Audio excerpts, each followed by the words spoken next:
How to scale your clients. Scaling your clients is so much of a better opportunity than just running around trying to get a bunch of clients. 2 clients at 5K a month is so much better than 4 clients at 2.5K a month. I can't even confess to you how much better it is, because bro, working with 4 different teams is awful. You have all these people who are like, hey, can you message this person today? Like, they have these things where it's like you need to react to them right away, and you have 4 different teams of them. Getting on 4 different team calls and all that, like, nah.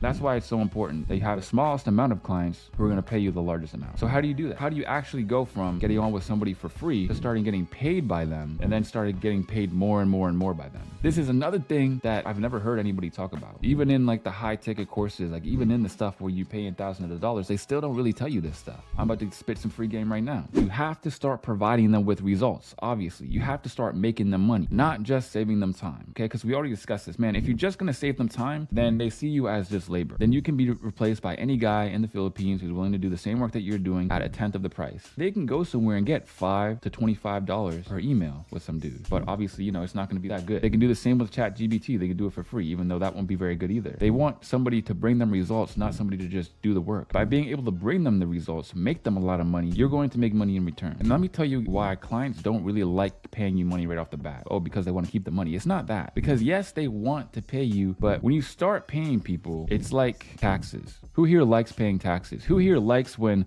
a whole bunch of money comes into their account and then they're like, damn, but not all of it's mine. Even if it is warranted or whatever, it's still just like a deflation. It's annoying to do. So they're only really going to want to pay you if you add value to the team. So it's like the pie analogy. Let's say the pie is 10K and they're splitting out 3K with you. So they keep 7 and they're splitting out 3K with you. But if they didn't have you, then the pie would only be 5K. So they're making 2K off of you and you're making 3K. So they're cool with that. The thing is that if you have an off month and the whole pie goes down to 5K, well then they're making 2K, you're making 3K. And how do you think that makes them feel? They poured their blood, sweat, and tears into this business. They took all of the risk. They built everything from the ground up, and you are the one who has the security. You're the one who makes the money, and if we have an off month, it's coming out of my pocket. How do you think that makes them feel? Probably not very good. It's just like another liability. It's just like another risk. If they take you on, things have to go right. Otherwise, you're going to lose money, and they don't really like that. So what it comes down to is just instilling confidence in them. Because let's say, for example, you have a good month and you make them money, and then you're like, well, why are they not paying me? It's because, well, maybe that's just a good month. You have to build trust with them, and you have to build confidence. One way that you can build confidence is have confidence in yourself. Confidence is contagious. If you're a person who's confident in yourself, they ask you,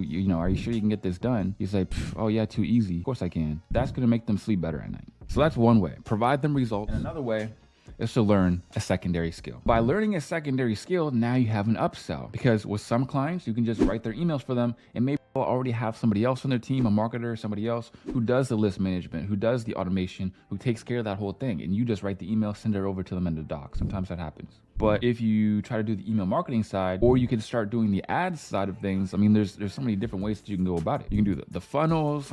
There's so many different upsells that you can do.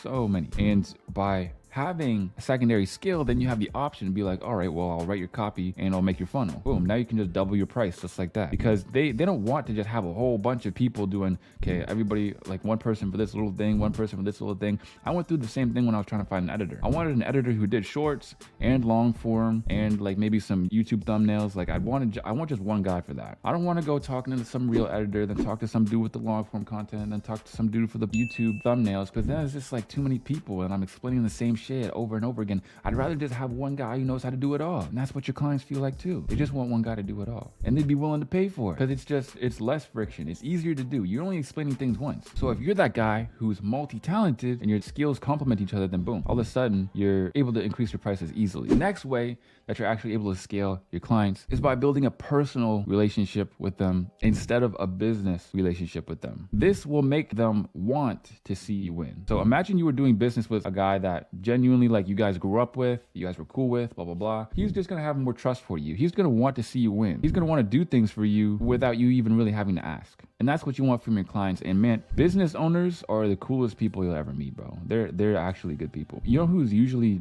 bad people to be around? It's poor people, bro. Poor people are annoying as shit. They're always super petty. They're always complaining about some bullshit. They always lack perspective. They think everything's the end of the world. There's nothing fun about discussing anything with a poor person. Rich people people, they are some of the best people on earth, especially people who are in like the service industry, who work with clients themselves. It's like, bro, they're legit good people. That's why they're at the position that they're at. You don't get to the top by being a bad person. You get to the top by being a good human being. And that's what a lot of them are like. Being able to rub elbows with them and talk to them on a human basis is going to take you a lot farther, right? So yeah, have a chat with them about like something that's not strictly like business every once in a while. Ask them about how things are going. Don't be too much on it, because like I really don't like when people are like trying to pry into my life or whatever. So don't be corny with it, but like it's fine to build a personal relationship with them, right? And they're good people, and you're going to want to just talk to them. And once you build that personal relationship with them, they're going to want to see you in, they're going to happily give you a testimonial. Like imagine you go to a client and they're making what, like 7 figures, 8 figures, and you're like, hey, yo, Mr. Client, by the way, could I pay you like $100 to give me a testimonial? They'd be like, ew, first of all, $100 is criminally, like, what the fuck am I going to do with that? And then they're also probably just going to say no, because it's like they don't want to do that. But if you're like, hey man, how have the results been so far? And you're like, oh man, they're good. I'm getting all these results, making this money. You're like, oh, okay, dope. If you have like a free 40 seconds or whatever, would you mind just giving me a quick testimonial? They'd be like, oh yeah, for sure. And they give you like a 3-minute testimonial where they're just, you know, talking you up, going above and beyond. Why? Because it's a friendly thing. And that also kind of leads me to my other point. Listen up, everybody. If you're going to listen to one thing that I've said throughout this whole talk, it's this. And it's that making money, whether you like it or not, okay, making money is a social activity. You have to have social skills and people skills, because they're just as important, if not more important, than your hard skills, aka your copywriting. We don't live in a meritocracy. We don't live in a place where if you just show up, do your job really well, you're gonna be the one who gets promoted. Don't work like that. The boss's favorite gets promoted. That's just what it is. Money is a social activity, money making, okay? I want you to picture me as a brother, an uncle, right?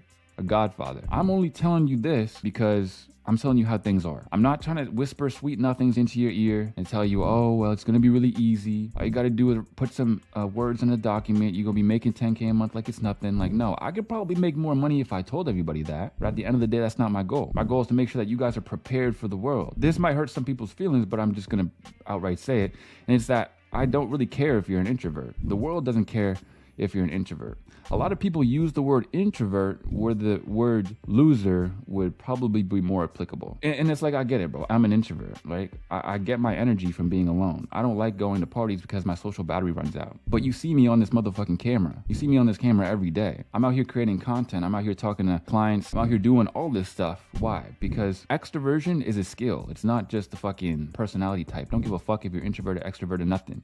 You better learn how to get on fucking camera, talk to people, and speak. That goes for anybody. I know you might be shy. I know it might be something new to you, okay? And that's the whole thing with money. That's the whole meta vision, is that money changes you. Money makes you a better person because it pushes you past your limits. So if talking to people is not something that you're good at, I advise you go out today and go talk to somebody. You want to know who to go talk to if you're not really good at talking to strangers? Go talk to some old people, bro. Old people will be more than happy to talk to you, and they probably won't fucking leave you alone once you start talking to them. You'll be like, oh shit, let me get out. How do I get out of this conversation? Build your social skills, guys. Build your soft skills. If your soft skills suck, it's gonna be hard to get people to like you. Like, you have to be about your shit. You have to be like a business person. You're running a business here, and business is about relationships, whether you like it or not.